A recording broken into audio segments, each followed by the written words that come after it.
2 करोड़ नौकरियां हर वर्ष मिलेंगी। हर साल हम 100 शहरों को बनाएंगे। हम 15-15, 16-16 लाख विदेश से लाकर प्रत्येक परिवार को भेंट करेंगे। हम न खाएंगे और न खाने देंगे। ये सब इनके झूठे वादे थे। जो इस देश की एक गंगा जमुनी तहजीब थी, एक सभ्यता थी, उसे हिंदुत्व के नाम पर, उग्र हिंदुत्व के नाम पर उन्होंने उस तहजीब को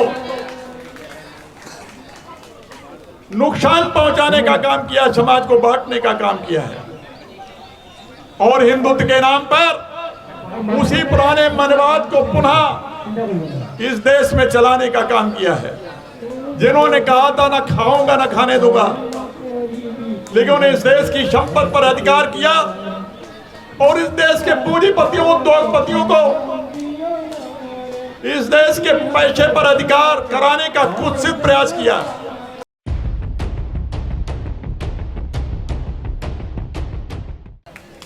मित्रों, सबसे पहले मैं आपसे दरख्वास्त करूंगा,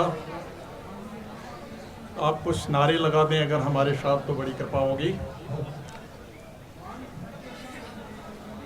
मैं कहूंगा आवाज दो, आप कहेंगे हम एक हैं।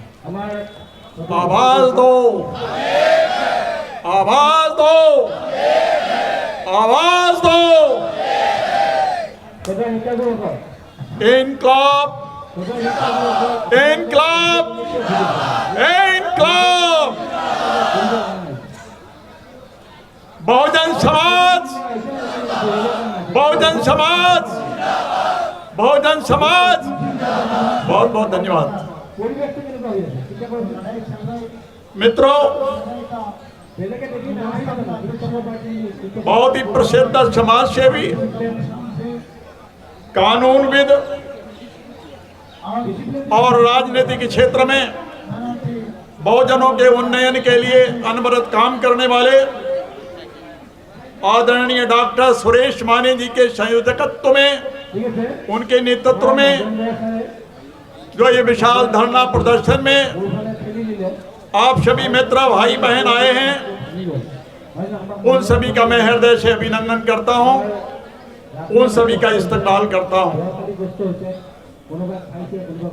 मंच पर उपस्थित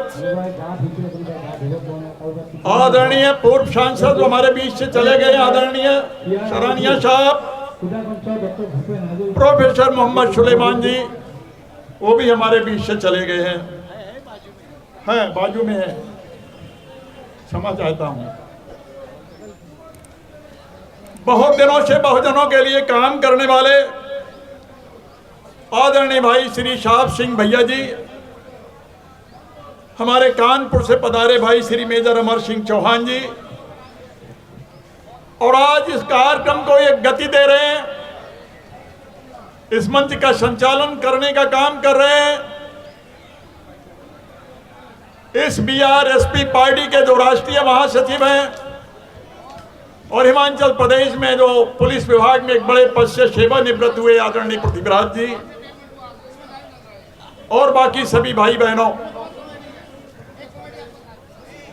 मुझसे पूर्व वक्ताओं ने अपने जो विचार यहां पर व्यक्त किए हैं, मैं उन सभी के विचारों के साथ अपने आप को संबद्ध करता हूं। आज का जो धरना प्रदर्शन है, वो धरना प्रदर्शन संविधान की जो अवमानना हो रही है उसके विरुद्ध है, लोकतंत्र को जो कमजोर किया जा रहा है उसके विरुद्ध है, और इस देश के बहुजनों के हितों के विरुद्ध जो कुठाराघात हो रहा है उसके विरुद्ध है। ये जो अवधारणा है डॉक्टर सुरेश माने जी की, मैं हृदय से उनकी भावना का सम्मान करता हूं। मुझे आदरणीय प्रोफेसर सुलेमान जी ने बताया था इसके संबंध में, आदरणीय भाई भैया जी ने मुझे बताया था, और स्वयं डॉक्टर माने जी ने भी मुझे फोन से इस बात की इत्तला दी थी।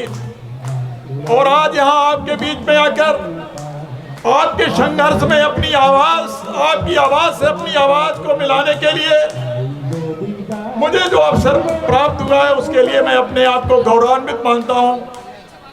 और मित्रों, मैं आपको विश्वास देता हूं, आपकी इस लड़ाई में अपने शरीर की खून की अंतिम बूंद तक मैं आप सभी का साथ दूंगा।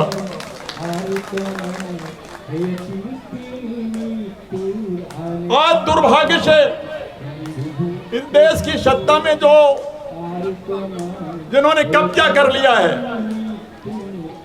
जिन्होंने इस देश के लोगों को शब्दबाग दिखाया था, जिन्होंने कहा था ना खाऊंगा ना खाने दूंगा, लेकिन उन्हें इस देश की संपत्ति पर अधिकार किया और इस देश के पूंजीपतियों उद्योगपतियों को इस देश के पैसे पर अधिकार कराने का कुत्सित प्रयास किया। उन्होंने इस देश की जो एक सद्भावना थी तमाम विभिन्न वर्गों और समाज में, हिंदुओं और गैर हिंदुओं में, जो इस देश की एक गंगा जमुनी तहजीब थी, एक सभ्यता थी, उसे हिंदुत्व के नाम पर, उग्र हिंदुत्व के नाम पर उन्होंने उस तहजीब को नुकसान पहुंचाने का काम किया, समाज को बांटने का काम किया है और हिंदुत्व के नाम पर उसी पुराने मनवाद को पुनः इस देश में चलाने का काम किया है। हिंदुत्व के नाम पर हिंदुओं को भी विकृत करने का प्रयास किया है। आज जो मणिपुर में हो रहा है, ये डबल इंजन की सरकार, केंद्र में वही सरकार है और उस प्रदेश में भी वही सरकार है, लेकिन वहां के जो आदिवासी हैं, वो जो मैतेई हो चाहे कुकी समाज के लोग हो, उनके बीच में जो विस्मरण किया गया, उनके बीच में जो वैमनस्य की खाई बनाने की कोशिश की गई है। और मणिपुर जैसा राज्य जो म्यांमार के बिल्कुल सीमा पर है, बहुत संवेदनशील राज्य, वो केवल मणिपुर का प्रश्न नहीं है, हमारे राष्ट्रीय एकता और अखंडता का भी प्रश्न है।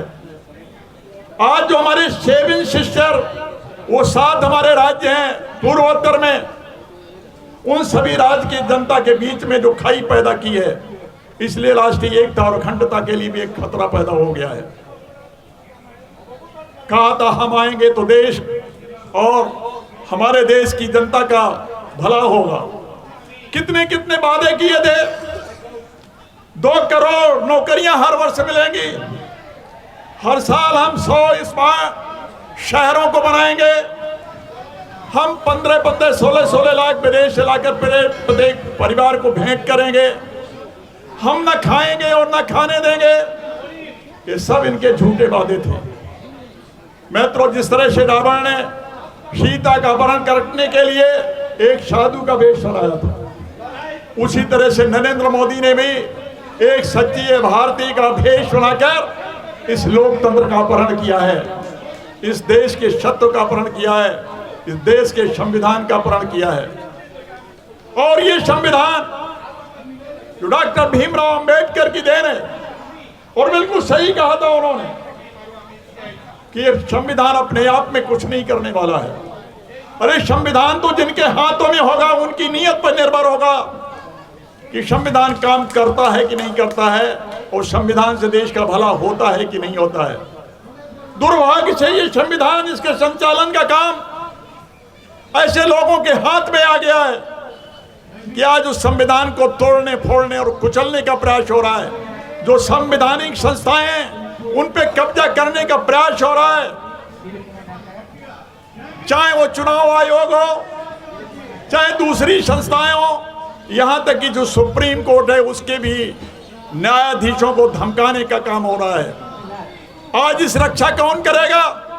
अगर ये बेईमान और भ्रष्ट केंद्र की सत्ता में जो कब्जा करके बैठे हुए हैं, अगर वो नहीं करते हैं, तो क्या संविधान को कुचलते हुए हम लोग देखेंगे? मत भूलिए मित्रों, डॉक्टर भीमराव अंबेडकर ने कहा था, एक बार नहीं अनेक बार कहा था, बहुजन समाज लोगों से अपील की थी कि शिक्षित बनो, संगठित बनो और लोकतांत्रिक तरीके से संघर्ष करो।